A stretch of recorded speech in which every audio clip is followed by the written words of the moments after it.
supports the Community Foundation of the Texas Hill Country's relief and rebuilding efforts. The first in a series of public hearings held today over proposed Con Ed rate hikes. The utility wants to increase electric rates by 11% and gas rates by 13%. The Borough of Manhattan Community College hosted two hearings today where people could weigh in. Governor Hochul, among the many New Yorkers opposed to the double-digit price hikes. More hearings are scheduled from now through the end of July. It's been a staple on the Upper West Side for more than 4 decades, but now a beloved toy store is getting ready to ring up its final sale. Fox 8's Sharon Crowley shows us why the second-generation owner of West Side Kids is getting out of the toy game. No, we're just closing. I can't do it anymore. Hugs and a few tears as customers learn this neighborhood toy store on the Upper West Side will soon be closing for good. Our prices are going up, and I can't compete with the big guys on that. Jennifer Bergman owns West Side Kids near the corner of Amsterdam and West 84th. The regulars call her Jenny. It's sad. It's sad. I mean, one of the reasons I stayed open as long as I did was because I was providing jobs and opportunities for people. Her late mother opened the beloved neighborhood business 44 years ago. It just got to the point where just the bills were coming in and I couldn't pay them anymore. These parents and kids are sorry to see another small shop go out of business. How do you feel about the store closing? Devastated. It's awful. All of our small businesses are closing. It's really, really sad. Jenny says she has struggled to compete with online retail giants. The pandemic and threatened tariffs also contributing to Jenny's tough choice to move on. Well, I think now it's just consolidation and everyone shopping online.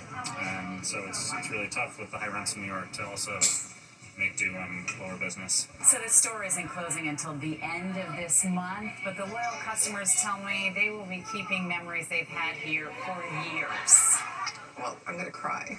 So it's bittersweet. You know, there aren't that many local stores anymore. We come and support them.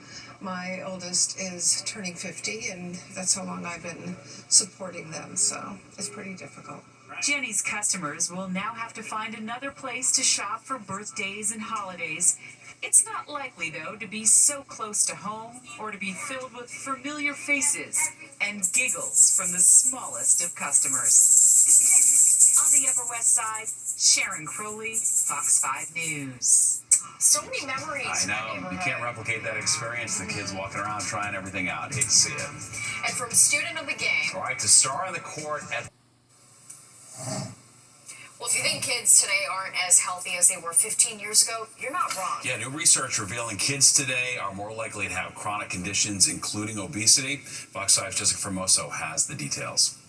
When I was a pediatric resident about 20 years ago, it was really rare to see a kid with a chronic condition. But that has all changed. Dr. Christopher Forrest, professor of pediatrics at Children's Hospital Philadelphia, is one of the authors of the new study published in JAMA that found the health of U.S. children has deteriorated over the past 17 years. And now almost 1 in 2 kids have a chronic condition. If you were born in this country as a child, you're 80% more likely to die than if you're born in 18 other high-income nations in Europe.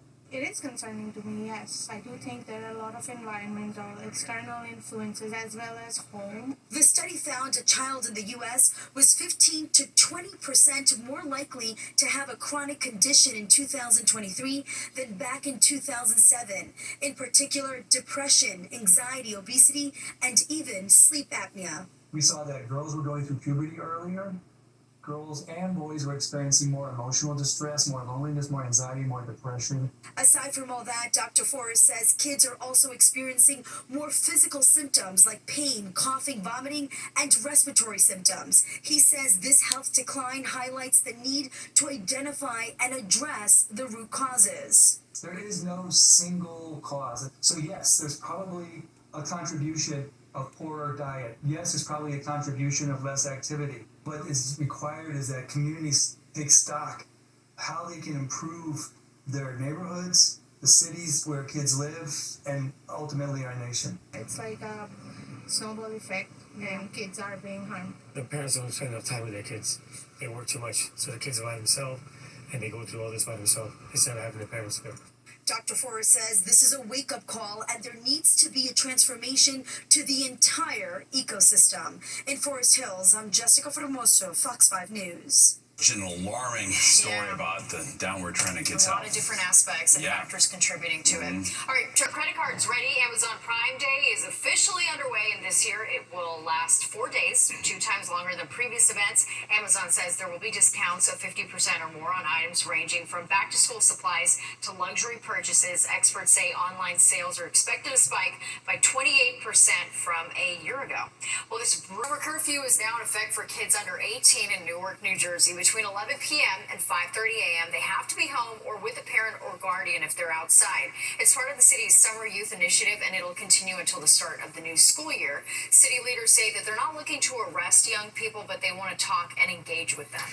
Well, it may be gross, but there's a term for just going to the bathroom and hiding. Do you participate in bathroom camping? It's when the bathroom is your safe space. You don't need to use the toilet or even the sink. You just want to get away. People are on TikTok almost bragging about how it's an easy way to take mental health breaks or hit the reset button, but if you do it a lot, you may seriously hate your job. It's just like the new smoke break, I guess. You gotta reevaluate your life Yikes. decisions. All right, more than 10 o'clock news straight ahead. We'll be right back.